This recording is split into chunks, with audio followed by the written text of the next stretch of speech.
This week we're going to be talking about detect and avoid, the ability to see things in the sky and figure out whether or not your drone should go close to them. This is going to go hand in hand with the new rules that are coming for beyond visual line of sight operations in Canada and Part 108 operations for the USA now that the NPRM is launched.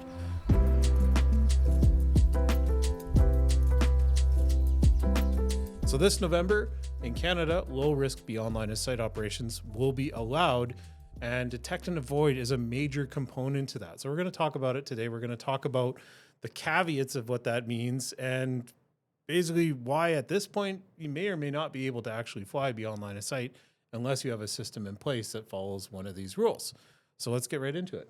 Yeah, so we're going to start off by just discussing what detect and avoid actually is. When we're talking about detect and avoid, what we're talking about is the ability to see other aircraft and then react to those other aircraft or obstacles or terrain or basically anything that could affect your flight, to be able to see that and then react to it and avoid it. So you detect by seeing it and you avoid it by avoiding it. This kind of thought comes from the traditional aviation VFR rules of being able to see other aircraft and then avoid them. If you've ever flown in a small airplane or a small helicopter, you'll know the pilot is constantly scanning for other traffic. It's the pilot's responsibility to see and avoid that other traffic. In reality, this concept has been a part of the basic and advanced framework since 2019. Yeah, just don't crash. Exactly. And when we're talking about detect and avoid, most likely if you're a pilot that has your basic or has your advanced, you've already been doing some type of detect and avoid, whether you were know about it or not. If you've ever heard a helicopter and landed your drone, you've done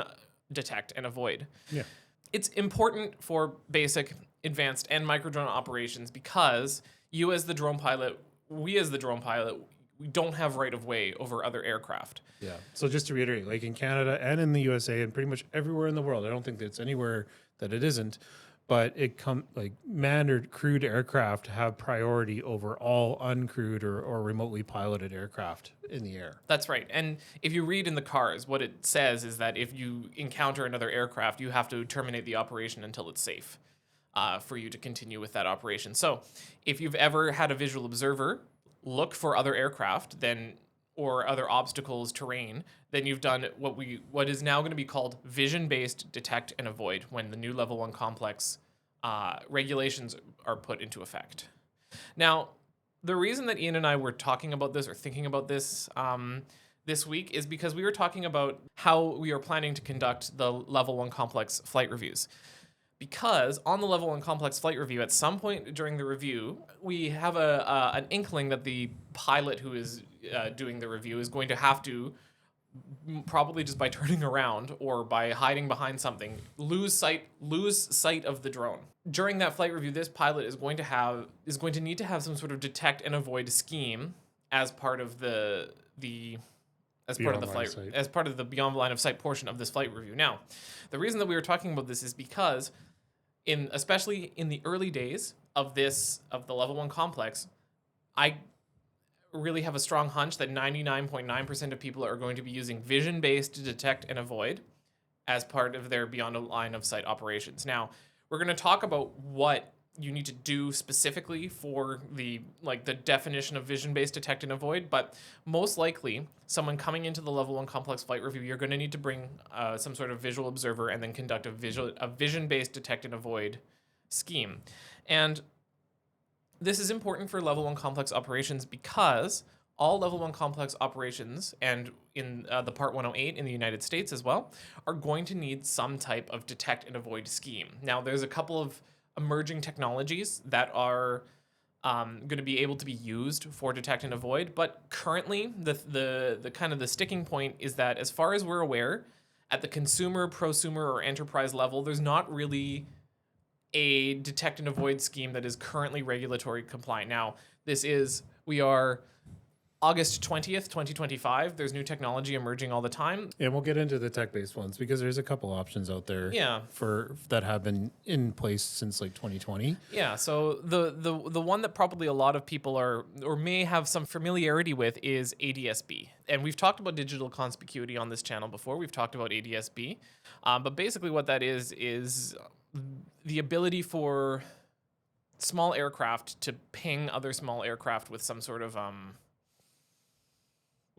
radio signal. Well, ADS-B is a constant broadcast. So ADS-B stands for Advanced Digital Surveillance Broadcast, and it's both a ground-based and a space-based technology. So what that means is in Canada, we have this requirement for what's called dual diversity. So an airplane flying along that has an ADS-B equipped transponder has to both broadcast to space and it has to broadcast towards the ground. So it's a dual diversity system. And what that means is it's sending its location every couple seconds as a broadcast out on a carrier frequency that is common.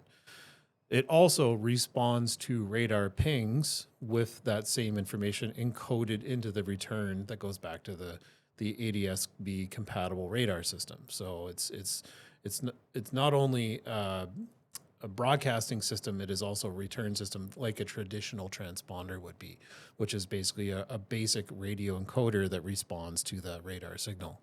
So the ADS-B system is a constant, publicly available, standardized system. In the States, this is very common now because they started with the mandates a lot earlier. So pretty much in all controlled airspace in the USA now, a crewed aircraft has to have ADS-B out. It's not dual diversity in the States. It's only ground-based or air-to-air based. So it's a regional system. It doesn't go up to a satellite or send out the space-based information. The reason Canada is requiring space-based is because we have vast regions of Canada north of the 60th parallel that there is no ground-based listening. There's no antennas, there's no equipment that can pick this up. So when planes are flying internationally and they go over the North Pole, there is no way to track them because they would only be able to see them by satellite. Yeah, there's large swaths of Canada where there's no radar coverage at all, no surveillance equipment available because the distances are just absolutely enormous. Yeah, so it's the same as our cell phone coverage issues. Yeah, and the main drawback with ADS-B here in Canada is that, as Ian kind of hinted at, ADS-B is not currently mandated for all small aircraft in Canada. Yeah.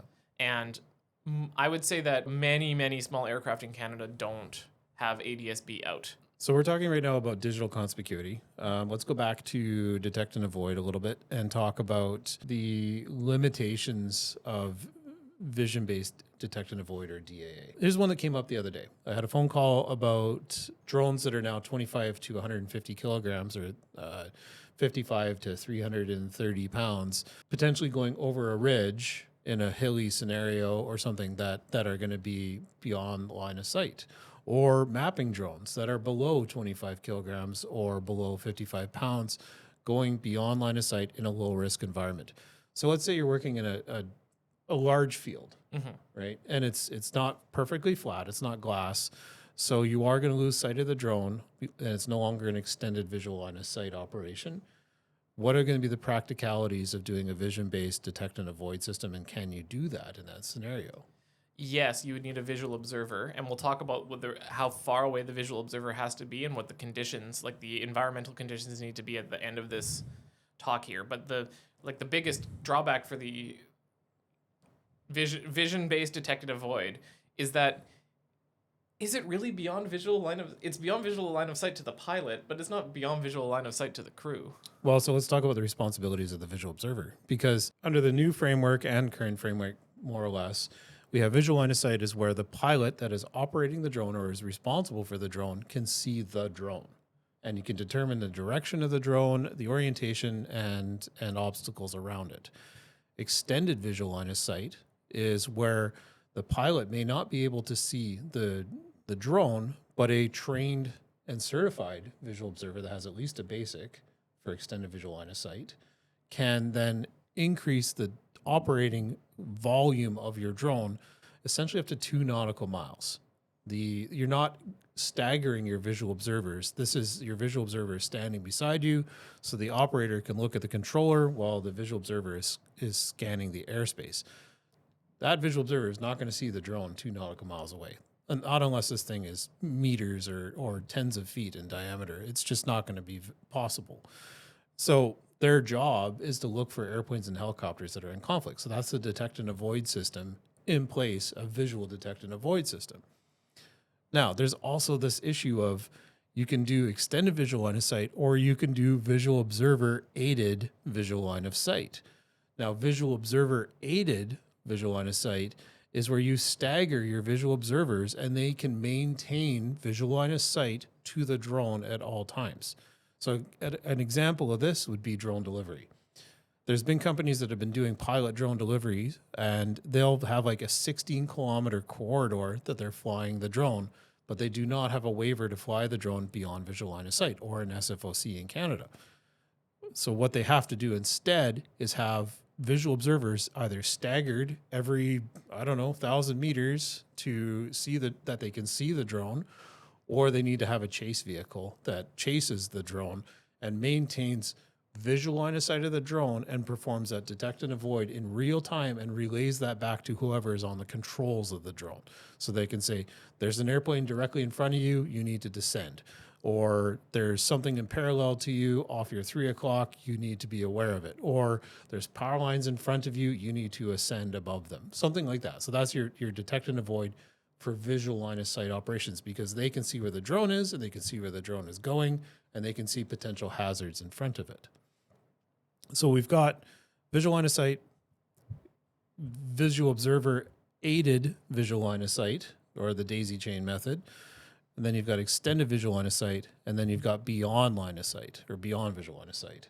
And the DAA system between extended visual line of sight and beyond line of sight is essentially the same, except now you're going beyond 2 nautical miles. Yes, and there are some more requirements, which we'll talk about in a little bit. When a lot of pilots are going to be getting their level 1 complex, their initial scheme is probably going to be some sort of vision-based detect and avoid. There are some other types of detect and avoid. We talked about ADS-B. The other one that that is possible is an acoustic detect and avoid. This is some sort of acoustic system, a microphone on the camera that can detect the noise from other aircraft and then determine in which direction the aircraft or that other aircraft is in relation to the drone, and then make a correction or alert the pilot to make a correction to avoid it or avoid it automatically. Now, of course, the downside of this is that there are many different types of aircraft engines and aircraft engine noises, and if for some reason the acoustic system doesn't or detects a sound and does not clock it as an aircraft engine, that's going to be a problem. The other one that Ian is just about to talk about is Radar based. Is a radar based detect and avoid system. Yeah, so in Canada, Sparrowhawk, Canadian UAVs, has been testing and working under SFOCs, I think since 2020 is when they got their first nationwide SFOC. And it's a radar-based detect and avoid. So they mix together both radar and ADS-B solutions to provide like a real-time map and warning system of geographic area surrounding the base station. So they could provide up to, I think it was 12 miles of coverage. So that allowed them to basically see all the airspace surrounding them that would be relevant to the drone. So something like 6,000 feet and below. And down to the 400 foot and below SFOC that they would probably have. So that system then is a mobile control station that provides that real-time air traffic information, because getting back to digital conspicuity, especially in Canada, ADS-B is not mandated, so there's no guarantee. It's not a silver bullet to being able to see. So you've got to use radar, which is basically universal because it's going to return on anything of a concerning size, bigger than probably a bird, depending on the radar system. But it will return a target or a return and tell you what that is and what direction it's going and what altitude it's at. So then you can make a decision based on that to determine where do you need to go with your drone so that you can still maintain your beyond line of sight operations.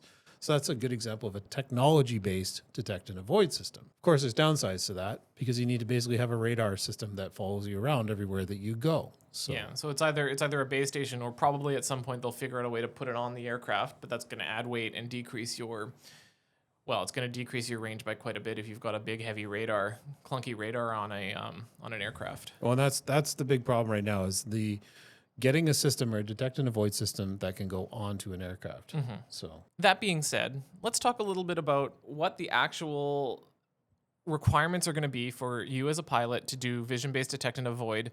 This could be on the flight review, or this could be during your level 1 complex operations. Now, basically, what I'm not going to read this regulation, but what this regulation says is that you have to have some sort of detect and avoid system that meets the standard unless you are using vision-based detect and avoid. And the standard that if you've read through if you're a sicko and have read through the regulations, you'll have seen that they actually deleted when they redid the regulations, they deleted the definition of detect and avoid, and they spooled it off into this standard 923, which is the vision-based detect and avoid standard. So this is basically what you're going to have to do on the flight review and on your initial level 1 complex operations, unless you're able to get some sort of detect and avoid that meets the standard for beyond visual line of sight operations.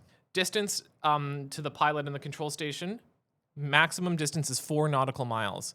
Off the top of my head, that's about 5-6 kilometers, something like this. So it's pretty far. And then the distance to the nearest visual observer must be no greater than 2 nautical miles. So whether it's a daisy chain like we've talked about before, but the maximum distance from the controller, 4 nautical miles, the maximum distance from a visual observer, 2 nautical miles. So you can imagine like overlapping concentric circles, and the drone needs to be within that Venn diagram of. So you can deploy your visual observer farther downstream. That's right, but it is still a maximum of 4 nautical miles away from the control station and the pilot, which are most likely going to be co-located. Yeah. There are weather conditions that need to be met as well. Ground visibility must be greater than or equal to 3 miles, and this will be statute miles because they're talking about visibility. Cloud ceiling is greater than or equal to 1,000 feet above ground level, so your ceiling needs to be at least 1,000 feet. And, for these level 1 complex operations, the maximum height above ground level is 400 feet, so we're talking about a ceiling that is more than double the maximum height that you're going to be able to fly. And then visual obstructions are less than or equal to 5 degrees of the visual angle upwards from the horizon. Basically, what that means is if there's a fog bank, it has to be less than 5 degrees up from the horizon. Is how I read that. If there's like a fog bank or terrain or something like that. Well, here they're talking about weather conditions, so I'm not sure if they specifically mean terrain. So I'm thinking like surface-based layers like fog or smoke can't exceed like a certain height above ground level. And the other thing is the drone can't be into the sun. So the drone the sun has to be outside of the quadrant that you are operating in, or the sun has to be more than 45 degrees above the horizon or below the horizon. So you basically can't backlight your drone with the sun, and then you can't be staring at the sun with the drone staring at the sun with the drone in between you and the sun. Okay. I thought that was a pretty interesting one. But these are the requirements to do vision-based detect and avoid. So I would say that they're pretty. I wouldn't call them like. I would say that the weather conditions and the sun thing is pretty reasonable and should be pretty easy to accomplish when you're flying. And if anybody has flown a drone for a prolonged period of time, you know that you fly that drone in front of the sun and you can't actually see it at all. So I actually don't disagree with this idea of having. Can you go back to the clouds again? Yeah, absolutely. So it doesn't talk about cloud makeup at all. No, it's just about ceiling. Because you could have mammotus clouds or like really broken or torn up skies that can cause visibility issues as well. Because the makeup of the clouds, like this is more of a practical thing, but if you look at the weather and it's like a stratus type cloud and it's just continuously overcast, it's consistent, then that's probably fine. But if you have something that's got like tons of texture in it, it might be challenging. And the reality is, if you've got tons of texture, it might be conditions that aren't conducive to flying a drone beyond line of sight anyway. Yeah, well, the other thing I'm thinking about is they're saying the ceiling. Well, there could be clouds below the ceiling, but again, that goes, I guess, back to their 5 degrees angle. You can't have like a layer of few clouds below the horizon or below the ceiling in your way. But the other thing is that a lot of level 1 complex operations are going to be conducted in non-built-up areas. Yes. And Ian was talking about a textureless, unbroken layer of stratus clouds. It is extremely difficult to judge cloud height if there is no references. You need to have a ceiling checker. You need to have either a ceiling check, and when I'm talking about like non-built up areas, what I mean is that there's not going to be a weather reporting station that can aid in your. No. So you'd in Canada, you'd refer back to the GFA, the graphical forecast area, and that will give you the air mass in that location, and you should have ceilings in that one. Yes. And that's probably that or local forecast. Local forecast, or the other option is if you're in BC, you can find the terrain height using a map that gives you terrain height, and then estimate based on terrain height how high the clouds are. Yeah. If there's a 2,000-foot mountain, and you can see the top of that mountain, then you know that the cloud base is at least 2,000 feet. Well, and realistically, 1,000-foot ceiling is pretty low. It's pretty low, yeah. That's a pretty low weather day. That's a typical Tuesday in the Lower Mainland. It's low enough that fixed wing aircraft won't go flying unless they're float planes. It's because they're wimps. No, it's because of the Canadian aviation regulations. Again, the conversation that precipitated this podcast was Ian and I talking about how we're going to administer level 1 complex flight reviews. And be practical. And be practical about it. And basically what that's going to entail is that for most flight reviews, we're just going to do some very simple vision-based detect and avoid, because that's what most people are going to have access to. And there's, as long as these parameters are being followed, there's no issue with doing vision-based detect and avoid on a flight review. So let's talk about a hypothetical flight review then, just to because let's try and ground this a little bit here. Mm-hmm. So the basics of a normal flight review is all visual line of sight. There's the standard for being able to detect distances and avoid obstacles and safely take off and land. So really all we're doing is all of that beyond line of sight. Mm-hmm. So in a pragmatic or a practical circumstance, it's going to be based on, again, the onus of this, the flight review is going to be more about the regulations and the awarenesses and the what ifs than it is about the pragmatic side of it, because we're not going to have, it's not practical to do a beyond line of sight flight review in a non-built up area in most of where flight reviews are being conducted in Canada, right? Most of them are being done in urban areas. I think we would have to drive at least 3 hours in order to be able to conduct one in that actually meets the requirements for the population density. Well, that or a non-built up area in a farmer's field, right? Yeah. So like in Vancouver, that's tough. In the Lower Mainland East, you could probably find an area that's, because it's localized population density as well. So that 20 people per square kilometer, if you're in the middle of a farmer's field that's 500 meters in every direction, then, well. Anyways, Ian's talking about his backyard, so flight reviews will be conducted at Ian's house. No, thank you. But yeah, so the reality is we talked about, this isn't black and white yet, but the expectation that a visual observer probably needs to come for the beyond line of sight flight review. If you're going to use a vision-based DAA, I would say that there's a reality that you would probably want to include a visual observer in part of your plan for doing this.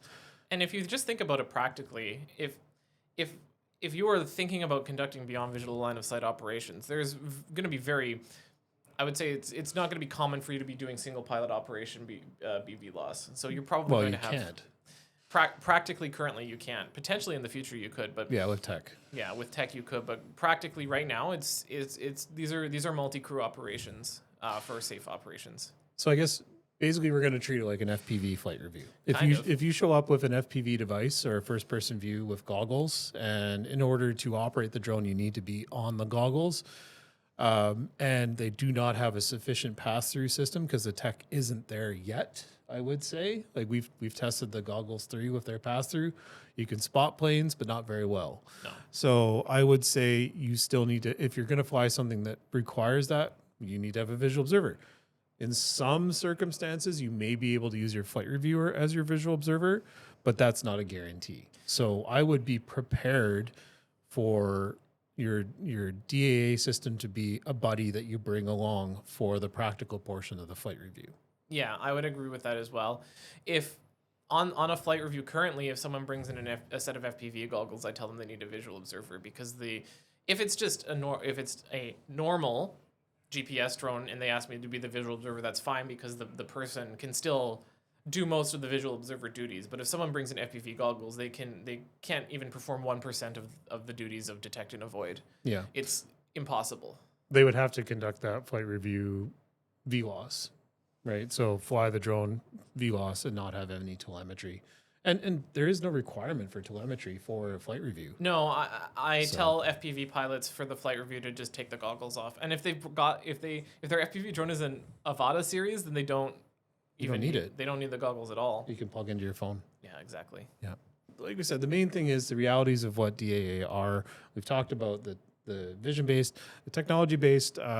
We mentioned radar-based, like there's Sparrowhawk in Canada that's been doing this since 2020. So you talked about acoustic, but Zipline's been using a technology for doing it using acoustic-based. So that's one to check out. And then Iris Automation has now become UAVionics, and they also have detect and avoid systems. They were initially vision-based, like camera-mounted systems that were going to be mounted on the platform. I don't know that that's still their plan, if that's what they're doing, but they're now part of UAVionics, so you should check them out as well. If you have other options, or we're going to be heading down to Commercial UAV Expo, and one of the main things is to check out all the DAA systems that are in the pipeline, because that's definitely something you see at these quite a bit. So if you've got one and you want to talk to us, we definitely want to talk to you, and we'll probably swing by your booth and check it out. And if you've been mentioned and want to chat, we'll definitely want to talk to you about that as well at Commercial UAV Expo.